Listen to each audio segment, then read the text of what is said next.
ዶክተር ርብቃ ፍሌሹን በእጇ አስገባች። ዲናና ባርኮን እጅግ ደንግጠውም ይገኛሉ። ደብዳቤውም እንዴት ነው የተቀየረው በማለት በእኩለ ሌሊት ርብቃ ጋም ገብቶ እያስፈራራት ይገኛል። ሰላም ጤና ይስጥልኝ፣ እየሩስ ነኝ። ቀጣዩን ክፍል ይዤ ቀርብ ያለው እስከ መጨረሻ እንድትከታተሉኝ ስል በፍቅር ጋበዝኳችሁ። ስለምትከታተሉም እያመሰገንኩኝ ያለፈውን ክፍል ትንሽ ላስታውሳችሁ። ሳቤላም ክፍል ውስጥ እንደገባች ዲናም ይሄ ደብዳቤማ ተቀይሯል፣ ይህን ደብዳቤ የቀየረውን ሰው ማወቅ አለብኝ ብላ ሳቤላ ጋር እንደገባች ምላስሽንና ጸጉርሽን ሳልቆራርጥሽ ያለው እውነት ተናገሪ እያለቻት እያለ ዶክተር ርብቃም ከቤቱ ውስጥ ተደብቃ ነበር። እሷም በመቀስ ስታስፈራራት አይቷ ስላልቻለች ትወጣለች። ምን እያደረጋችሁ ነው? በአንድ ፍርዬ ልጅ እንደዚህ የምትቀጧት በማለት ከወጣችም በኋላ እሷም ልክ እንደወጣች ምን እያነሱም ከደነገጡ በኋላ እሷም እዛ ጋ እኔ ችዬማ ዝም ልል አልችልም እያለች እያለ ሳቤላም እኔ እናቴን ነው የምፈልገው ብላ ስትል ቁርጥሽን ወቂ እናትሽ ሞታለች ብላ ትላታለች። ሳቤላም በዚሁ መካከል ራሷን ትስታለች። ሳቤላም ራሷን በሳተይ ሰዓት አቢም ከውጪ ልጄ እያለ ሲመጣ ራሷን እንደሳተች ነበር ክፍሉ የተጠናቀቀው።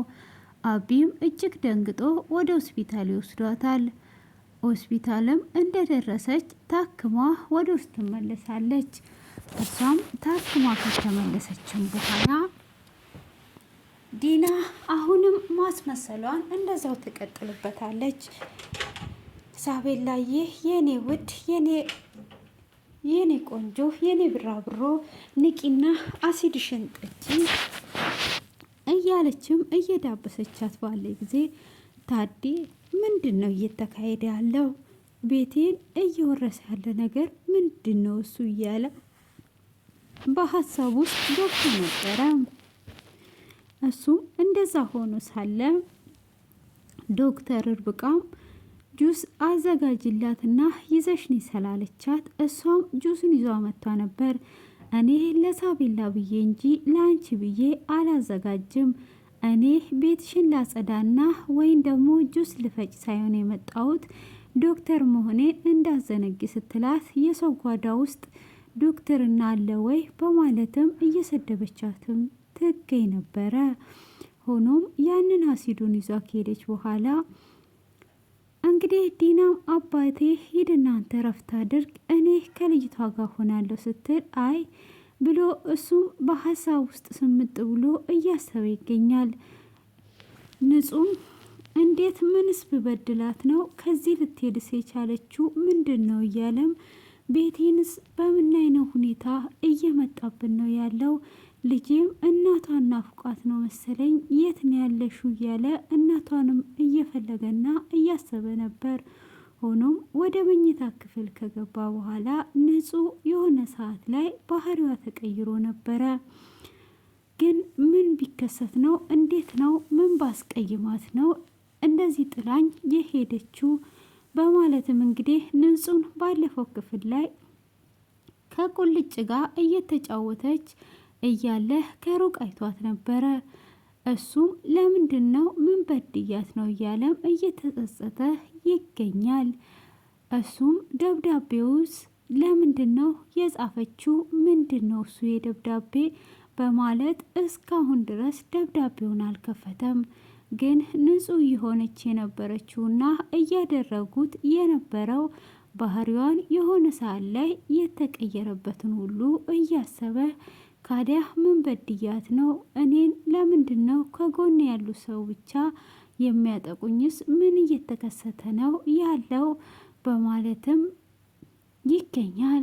እሱም ደብዳቤውን ሳይከፍት በፊት ባርኮንን ይጠራውና ንጹህ ገጠር ሄዷለች፣ ደብዳቤ ጽፋችሁ አላላችሁም ወይ? ንጹህን እኔ እዚያ ይቻታለሁ። ምን ሆና ነው ንጹህ ግን ከዚህ ቤት የወጣችሁ ሲል ባርኮን እጅግ ይደነግጣል። ደግሞ የሌባውን ዋሌት እንድሰጠኝ ይፈልጋለሁ ብሎ ይለዋል። ስለ ሌባውስ ምን አረክ ሲለው አይ ሌባው እኮ እኔ ስራ ስለበዛብኝ በዛው ትቻለሁ ይለዋል። እሱም ዋሌቱን ሲያየው ንጹህ ዋሌቱን አይቷ የዛን ቀን ዞር ስትል ነበረ። ቁልጭም ሌባ የተባለው ቁልጭ ነበር። እንዴ ባለፈው ለታ ብሩን እያለ የነበረው ልጅ አይደል ወይ? እንዴት ነው ነገር? በማለትም እኔ ጨርሳለሁ ዋሌቱን ስጠኝና በልሂድ ብሎ ይለዋል። ባርኮንም በዚህን ሰዓት የሚገባበትና የሚወጣበት አጥቶት እጅግ ይደናገጣል። ይሄ ነገር ምን እየተፈጠረና ምን እየተካሄደ ነው ያለው? እውነት ንጹህ እዚህ ነሽ? ይሄን ነገር ካረግሹ አለቅሽም እያለም እየዛተበት ይገኛል።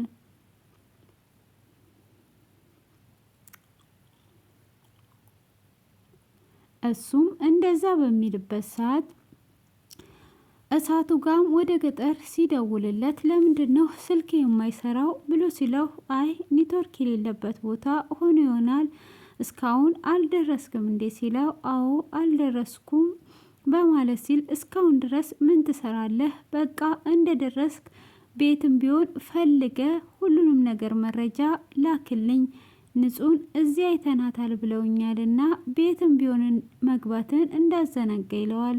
እሱም እሺ በማለት ስልኩን ይዘጋበታል። እንግዲህ ንጹም ወደ ገጠር ለመሄድ ለእናቷ ትደውልላታለች።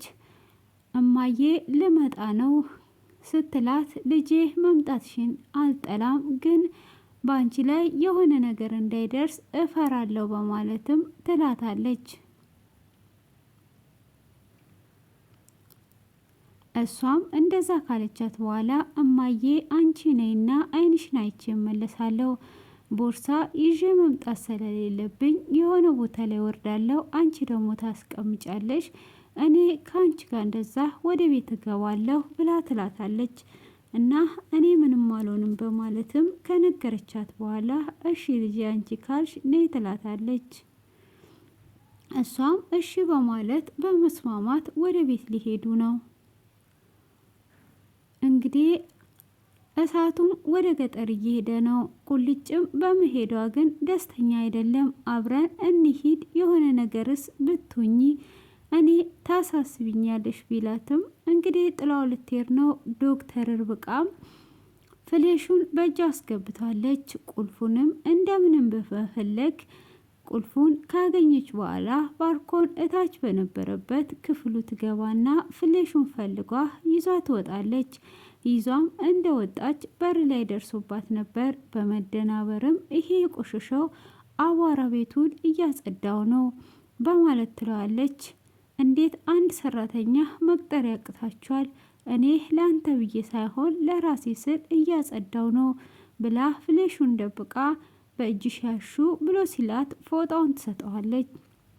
እሷም ፎጣውን እንደሰጠችውና እያፋጠጣት እያለ አቢ ይጠራል። አቢም በተጣራበት ሰዓት ልጄን አይቼ እንወጣለን ቶሎና ይለዋል። እሱም እሺ በማለትም ካለው በኋላ ፎጣውን ፊቷ ላይ ወርውሮ ወደ ታች ይወርዳል። እሷም ደስ ብላት ወደ ውስጥ እንደገባች ለዚህ ነበር እየተጨነቅን ያለ ነው ብላ ለፊ ልትደውልለት ስትል ዲና ትገባባታለች። ዲናም ስትገባ እጅግ ትደነግጣለች።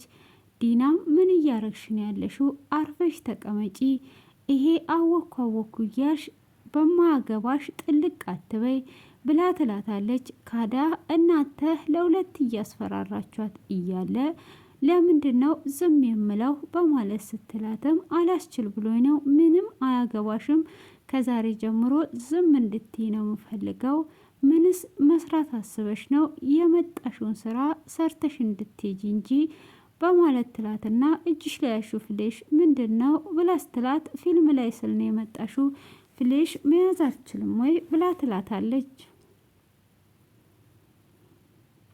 እሷም በይ ተጠንቀቂ፣ ስራሽን ብቻ ስሪ፣ ትኩረት ወደ ስራሽ አድርጊ በማለትም ትቆጣታለች። እሷም እሺ በማለት ከወጣችላት በኋላ ስልኩን ለፊ ልደውልለት ነው። ሆኖም ባርኮን ያገኛትና ትልቅ ችግር ተፈጥሯል፣ ንጹን እዚህ ከተማ ውስጥ አይተናታል እያሉ ነው ብሎ ይላታል። እሷም እኔ ብዬ ነበረ እኮ ድምጿ የእሱ አይደለም ስለ እምቢ ያልከኝ ማለትም ትናገረዋለች። ደብዳቤውም የእሱ አይደለም ብዬሃለሁ፣ ስለዚህ ደብዳቤውንም ደግሞ ከሳቤላ ጽሑፍ ጋር ሲያመሳስሉት በፍጹም አይመሳሰልም። ይህን ደብዳቤ ማን የቀየረው? ዶክተሯ ትሆናለች። ይህንን የምታደርገው ከዚች ዶክተር ራቅ፣ እቺ ዶክተር የዋዛ እንዳትመስልህ ብላ ትለዋለች። እሱም እኩለ ሌሊት በመጠበቅ ዶክተር ርብቃ ጋር በሩን ከፍቶ ይገባል። እሷንም ሊያፍናት ሲል እጅግ ትደነግጥና ትጨዋለች። ትንፍሽ የሚል ቃል እንዳታወጪ፣ አሁን ዝም በይ ይላታል። እሷም ዝም ስትል እንዴት ብትደፍር ነው ክፍሉ የምትመጣው በዚህን ሰዓት ብሎ ሲላት፣ ላማልሽ ወይኔ ነገር ላደርግሽ ሳይሆን የመጣሁት አንቺ ምን አስና ምን እያረግሽ ነው? ደብዳቤውንስ ለምንድን ነው ስለ ደብዳቤው እንድትናዘዥና ካለበለዛ ደግሞ ለዲና ቪዲዮሽን ሰጥቼ ከዛሬ ጀምሮ ህይወትሽን እንድታመሰቃቅለው ፈቅድልሻለሁ። እስከ ዛሬ ያልሰጠዋት በራሴ ሊጨርስ ብዬ ነው። እንግዲህ ዶክተር ርብቃም ደብዳቤውን እንደቀየረች አምናለች ማለት ነው። ለምንድን ነው የቀየርሽው ብሎ ሲጠይቃት ደብዳቤው በጣም ያስፈራ ነበር፣ እኔ ራሴን ለመጠበቅ ብዬ ደብዳቤውን ቀይሬዋለሁ ብላ ትላለች። እንዴት ነው የምትቀይ?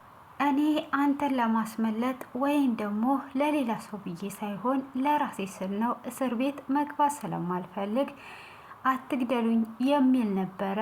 ሽንት ቤት ከትቼው ይሄንን የቀየርኩት በማለት ባርኮንን ታሳምነዋለች።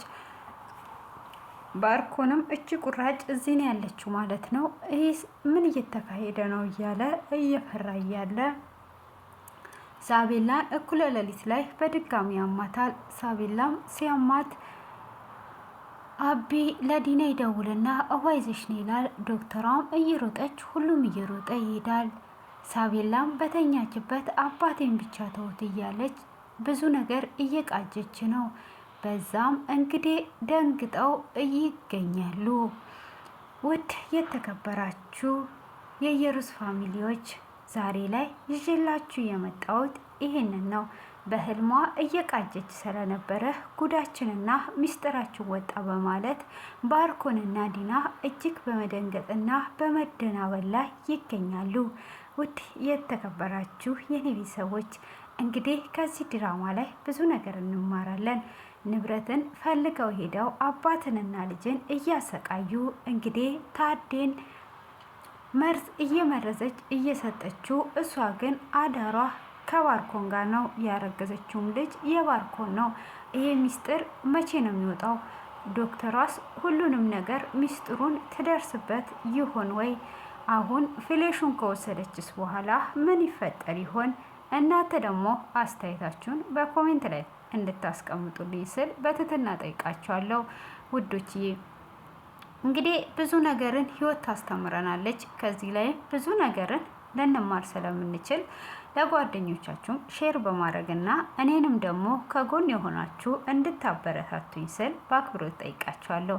እያበረታታችሁኝና ከጎኔም ስለሆናችሁ ሁልጊዜም አክብሮቴ ትልቅ ነው። ከልብም አመሰግናችኋለሁ እና ግምታችሁንና አስተያየታችሁን ኮሜንት ላይ አስቀምጡ። እኔ እንግዲህ ለነሳቤላ በመጨረሻ ላይ መድኃኒት ሆና የምትገኘዋ ዶክተሯ ትመስለኛለች። እንግዲህ ንጹም ለመሄድ ስላሰበች አሁን ማስታወስ ስለማይችል ነው እንጂ በፍጹም ቁልጭን እዚህ ንጹን እዚህ አላያትም እንደሚሉ ጥርጣሬ ግምቴ ነው። እናተስ እሷ እዛ ቀርማ ስለምትደርስ እንግዲህ አቢ አይቻታለሁ ስላለ እነሱ እጅግ ተደናብረዋል። የማን ያሸንፍ ይሆን? እንግዲህ እውነቱ ላይ ይደርስ ይሆን ወይ? ንጹህ እዚህ እንዳለችስ ያውቁ ይሆን ወይ? ደብዳቤውስ እውነት ሽንት ቤት ተቀብሮ ይመስላቸው ይሆን ወይ? አቢስ መቼ ሆኔን ደብዳቤ አንቦ ንጹህን የሚረዳት ምን ያህል ንጹህና መልካም እህት እንደሆነች የሚያውቀው? እንግዲህ ከእናንተ ጠብቃለሁ ግምታችሁን። መልካም ቀን፣ መልካም ምሽት። ስለነበረን ቆይታ ከልብ አመሰግናለሁ። ባይ ባይ።